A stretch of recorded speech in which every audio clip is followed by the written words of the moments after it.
This is Commander Ryan Ebbott of the International Space Station. I've been the sole crew member aboard for the past 7 months as it orbited 286 miles above the planet's surface. This will probably be my last log entry. I suspect no one will ever see it since I believe every single human on Earth is dead. Still, I'm compelled to record this journal entry as the final formality of my record-keeping duties here. Hopefully, I'm wrong about everything. About 18 hours ago, I was awakened by the vessel's artificial intelligence computer system. Max warned me that something wasn't right. When I prodded for details, he explained that all transmissions on Earth had ceased. All civilian and military radio signals were silent. Not a soul was broadcasting audio or video. For the next couple hours, I tried to reach NASA and other international partners of the ISS. Nothing. Like Dickens' Christmas Carol, no one was stirring, not even a mouse.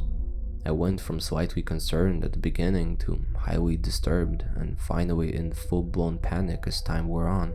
Even syrupy crooning and flamenco guitar music from Latin America would have been a relief to hear. Instead, there was nothing but dead air on all terrestrial bandwidth frequencies.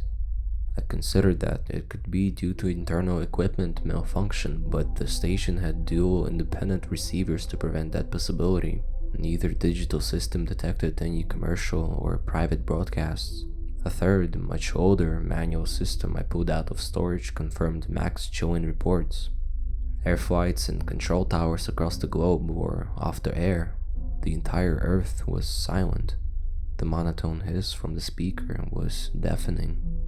Since ISS had multiple cameras to record the atmospheric weather patterns at all times, I decided to back up the recording. I wanted to see when everything had changed. Max didn't want to stop the live recording at first. His duty is to maintain a continuous feed at all costs, but if there was ever a time to subvert the system, it was then. After explaining the importance of understanding why the Earth was silent, he agreed. I'm in charge after all. He's nothing like Hal from 2001, A Space Odyssey. In the past, the two of us even made jokes about the legendary film reference. I think he gets it. I'd grown reasonably used to being alone since he was there to keep me company in his own way. And every person I knew was only 286 miles away, give or take a few thousand. Now I only have Max, and the possibility terrifies me. I started reviewing the archived footage around the time I originally retired to my bunk for sleep. As far as I knew, everything was perfectly fine on Earth until that point. About 2 hours into my sleep, a piercing beam of light enveloped the whole side of the planet like an artificial sun. Actually, it completely eclipsed our natural sunlight. It paled in comparison. As the Earth rotated, its light seemed to cook the surface like a hydrogen-infused laser. From that point on, there were no more transmissions recorded from our shiny blue home.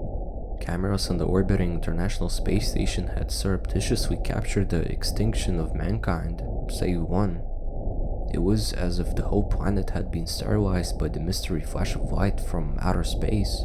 This sanitation of humanity took less than 6 hours from what I could tell. I asked Max why he didn't wake me while the unexplained phenomena was going on. Perhaps proving that artificial intelligence still has a long way to go, he expressed genuine concern that I needed to sleep.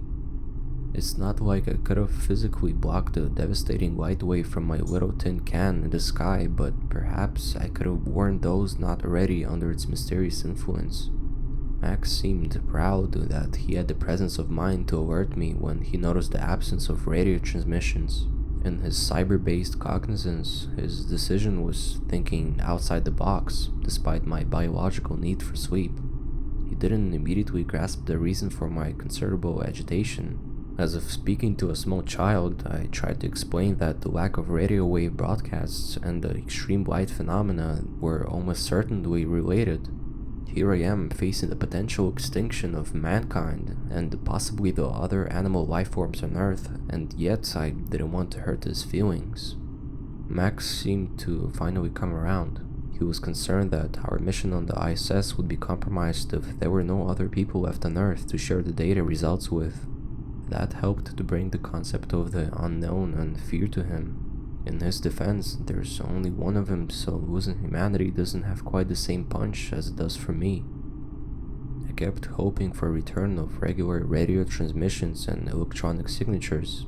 I listened to that unwavering, gut-wrenching static for hours, just as I had decided that hearing nothing over the airwaves was undeniable proof of the end of everything. Things grew infinitely worse. My repeated calls to our space station partners across the globe had went unanswered for hours. Then, out of the blue, a single cryptic response came. I should have been relieved beyond words. The problem was, the response wasn't words at all, not from any human tongue. If I had to describe the language of what I heard over the speakers, it would be that of a sinister insect-like screech.